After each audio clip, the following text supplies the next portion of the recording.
एक महिला जिसकी अभी उम्र मुश्किल से 25 से 26 वर्ष के बीच है, वो उसके घर के बगल में एक शादी होती है। वहां पर जब वो जाती है तो उसे सिर्फ उस शादी कार्यक्रम से इसलिए भगा दिया जाता है क्योंकि वो विधवा होती है।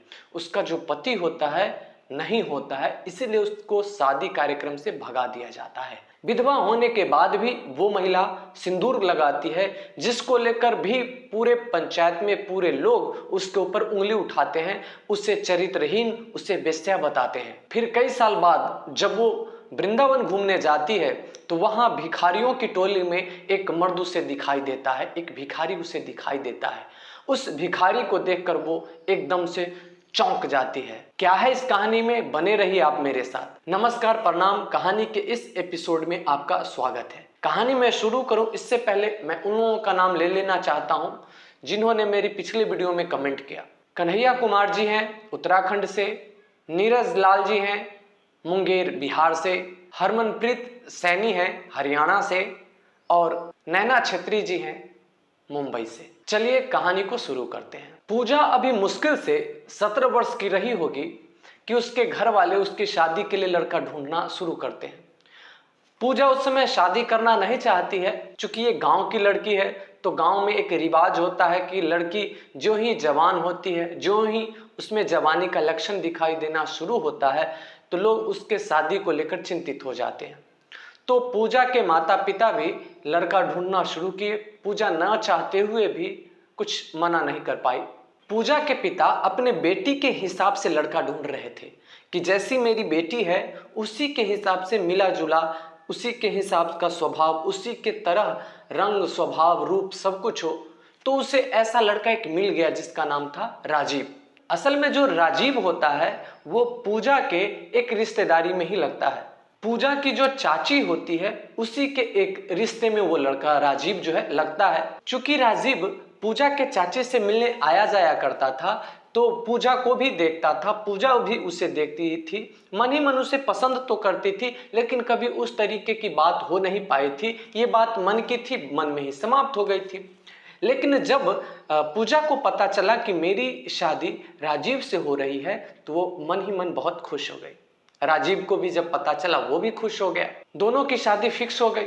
बड़े अच्छे से दोनों की धूमधाम से शादी हुई और बहुत ही अच्छे तरीके से दोनों रहने लगे। राजीव पूजा को इतना मानता था, इतना मानता था कि पूजा को वो एक महारानी की तरह रखता था। उसकी ख्वाहिश बाद में होती थी, उसकी पूर्ति पहले हो जाती थी। ऐसी बात नहीं, पूजा भी बहुत ही समझदार लड़की थी और अपने पति का बहुत ही ख्याल रखती थी। उसे पता होता था कि मेरा पति कब गुस्सा हुआ। जब पति गुस्सा होता था तो वो शांत हो जाती थी और वैसा ही उसका पति राजीव भी करता था कि जब कभी किसी बात को लेकर पूजा गुस्सा होती तो उस समय राजीव शांत हो जाता।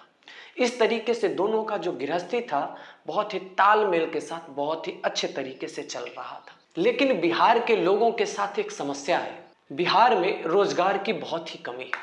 जब कभी आप रोजगार ढूंढना चाहते हैं तो आपके पास ज्यादा विकल्प मौजूद नहीं होता। आपको उस विकल्प की खोज में बिहार से बाहर जाना पड़ता है। राजीव एक प्राइवेट फैक्ट्री में अपना रिज्यूमे भेजता है और उस रिज्यूमे के आधार पर राजीव को एक अच्छे पद पर उस प्राइवेट कंपनी में नौकरी लग जाती है। इस नौकरी के चक्कर में राजीव को अपना गांव छोड़कर दूसरे राज्य में जाना पड़ा। नौकरी ठीक ठाक थी लेकिन उसका तनख्वाह इतना ज्यादा भी नहीं था कि राजीव अपने साथ पूजा को ले जाए। असल में जब नौकरी लगी तब तक इसके शादी को 4-5 साल हो चुके थे और तब तक पूजा और राजीव के 2 बच्चे हो चुके थे, एक बेटी और एक बेटा। बड़ा बेटा था और छोटी बेटी थी। दोनों की गाड़ी अच्छे से चल रही होती है। जब कभी छुट्टी मिलता उसको ड्यूटी पर से तो वो अपने घर आता, फिर छुट्टी खत्म होने के बाद अपनी ड्यूटी पे चला जाता। इसी बीच में कार्तिक का महीना आता है, छठ पर्व होता है और उस छठ पर्व में राजीव बिहार आ रहा होता है। आपको पता होगा कि जो छठ का व्रत होता है बिहार में बहुत ही धूमधाम से मनाया जाता है और जिसके कारण बिहार आने वाली जितनी भी रेलगाड़ियां होती है उस समय बहुत ज्यादा भीड़ होता है। ट्रेन में जगह ना मिल पाता है लेकिन उसे घर पे तो आना ही था क्योंकि छठ का व्रत पूजा घर पे कर रही थी तो उसके कारण उसे आना ही था। तो वो ट्रेन में किसी भी तरीके से आ रहा था। वो लटक तो गया था, लेकिन ट्रेन जो ही स्पीड पकड़ी उसी समय किसी ने धक्का दे दिया या उसका हाथ फिसल गया, पता नहीं, लेकिन वो ट्रेन से बाहर फेंका गया, गिर गया। राजीव के साथ राजीव के कई मित्र भी आ रहे थे। भीड़ इतनी थी कि वो ऐसा भी नहीं था कि ट्रेन को पुलिंग किया जाए, ट्रेन का सिक्कर खींचा जाए और ट्रेन को रोका जाए। भीड़ इतनी थी कि यह संभव ना था।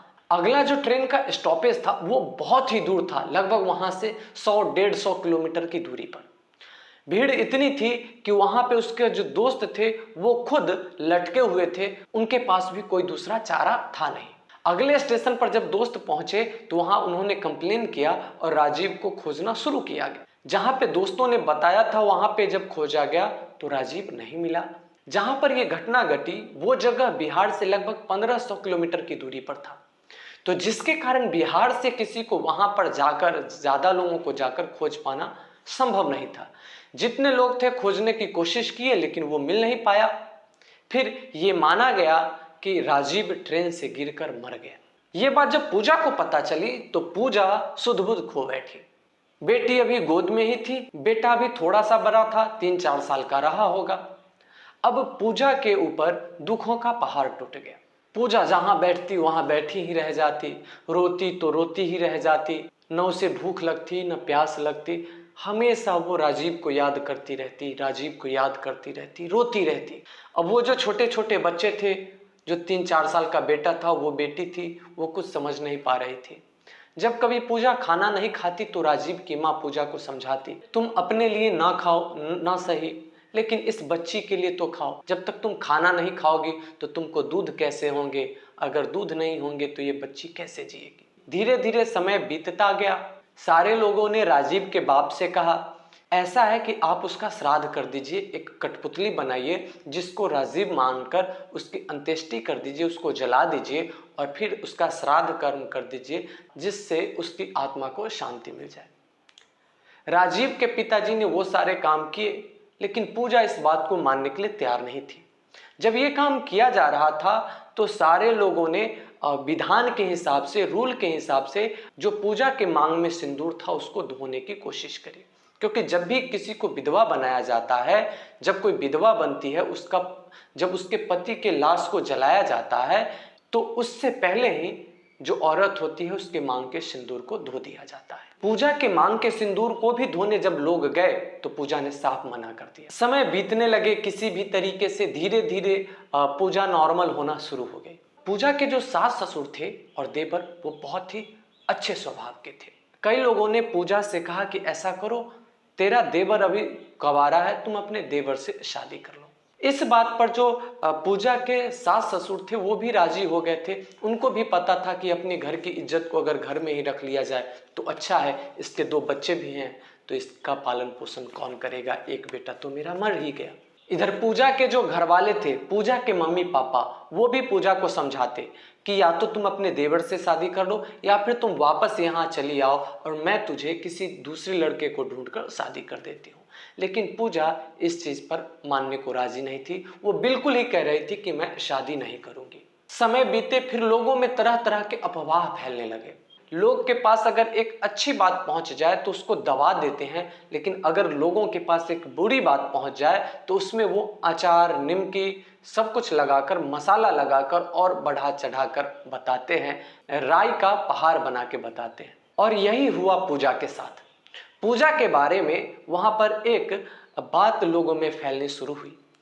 लोगों ने यह कहना शुरू किया कि पूजा भले ही अपने देवर से शादी न कर रही है, लेकिन उसका देवर के साथ संबंध है, वो देवर के साथ ही रह रही है, इसीलिए तो वो अपने मांग का सिंदूर नहीं धो रही है। नहीं तो वो सिंदूर धो चुकी होती।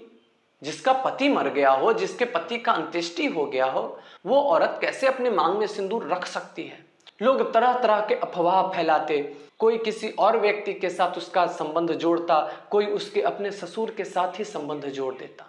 ये सब बातें जब पूजा सुनती तो उसको बहुत ही दुख होता, कभी कभी उसे मरने का भी मन होता। लेकिन ये जो बेटी और एक बेटा था, इसका जब चेहरा देखती तो उसका जो मरने का जो विचार होता उसको त्याग देती। उसको लगता कि इन दोनों का क्या होगा, बाप तो पहले ही नहीं है, अगर मैं मर जाऊंगी तो इसकी देखभाल कौन करेगा। ये सब बात जब राजीव के पिताजी यानी कि पूजा के ससुर, सास और देवर सुनता, उनको भी बड़ी तकलीफ होती, क्योंकि वो लोग भी बहुत ही अच्छे स्वभाव के थे। वो पूजा को अपने घर में अब बहू की तरह नहीं, बेटी की तरह रख रहे थे। फिर एक बार घटना ये घटी, पूजा के घर के बगल में ही एक शादी समारोह था। उस शादी समारोह में सारे लोग गए तो पूजा भी चली गई। असल में लड़की की शादी थी, तो लड़की की जो शादी होती है वहां पर एक मंडप बनाया जाता है जिसके नीचे शादी की जाती है। तो पूजा भी उस शादी समारोह में चली गई और जो मंडप था, मंडप के नीचे पहुंच गई। देखते देखते अच्छा लग रहा था। बस पूजा को ज्यों ही लोगों ने देखा कि वो मंडप के नीचे पहुंच गई है, लोगों ने इसे भला बुरा कहना शुरू कर दिया।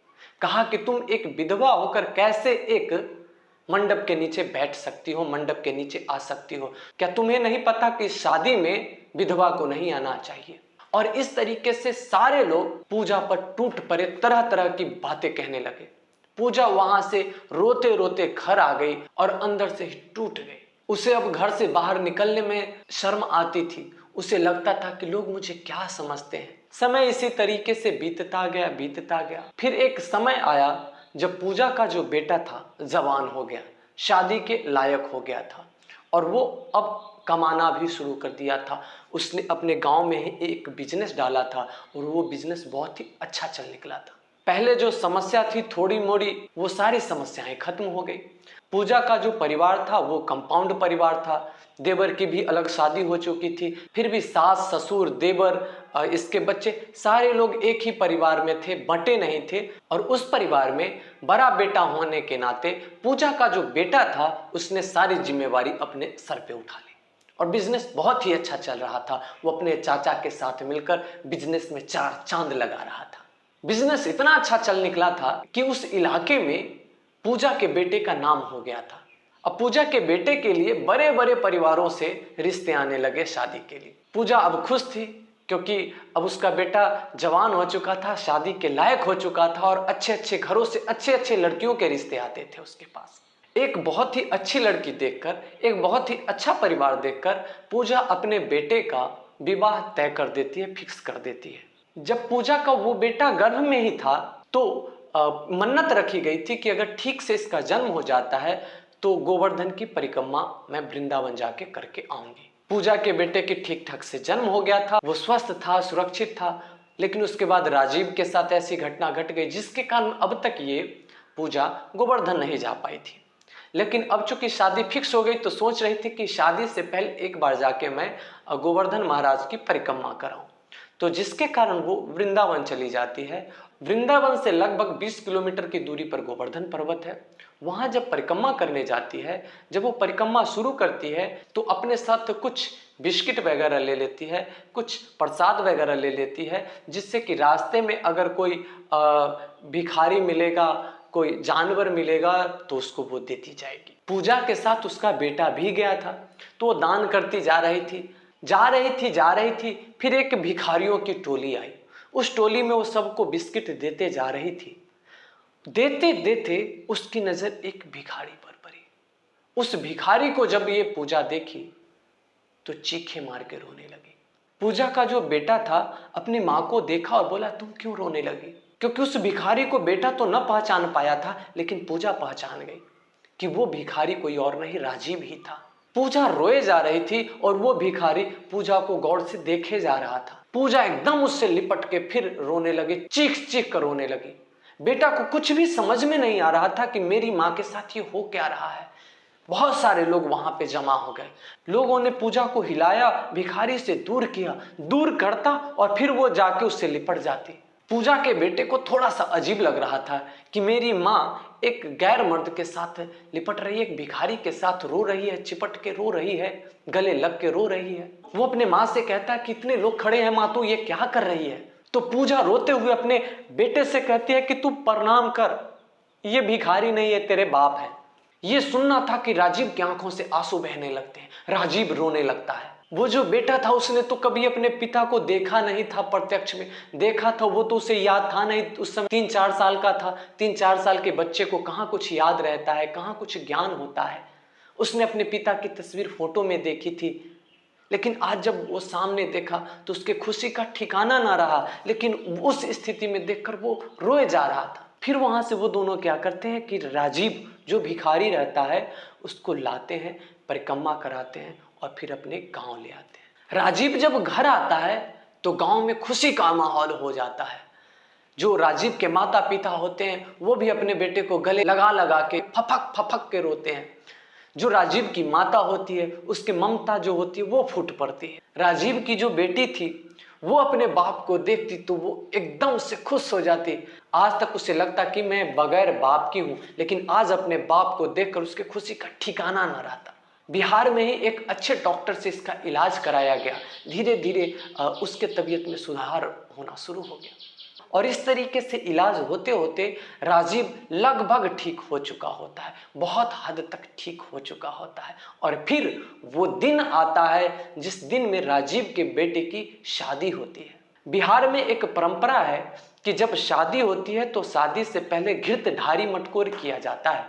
घृतधारी मटकोर वही लोग कर सकते हैं जिसके पति न मरे हों और जिसकी पत्नी न मरी हो। अब आज जो घृतधारी मटकोर था वो पूजा कर रही थी। पूजा अपने पति राजीव के साथ अपने बेटे का घृतधारी मटकोर करती है। एक वो दिन था जब विधवा होने के कारण उसी गांव के लोग ने पूजा को मंडप से बाहर कर दिया था, मड़वा से बाहर कर दिया था और आज वही पूजा अपने पति के साथ अपने ही बेटे की शादी का घृतधारी मटकोर कर रही थी। उसके बाद पूजा के बेटे की शादी होती है और बड़े धूमधाम से शादी होती है और फिर खुशी खुशी सब लोग रहते हैं। दोस्तों, आपको कैसी लगी ये वीडियो आप हमें कमेंट करके ज़रूर बताइएगा। और जब आप कमेंट करेंगे तो कमेंट में आप अपना नाम अवश्य लिखें, अपना पता अवश्य लिखें। आपने वीडियो को अंत तक देखा इसके लिए आपका शुक्रिया।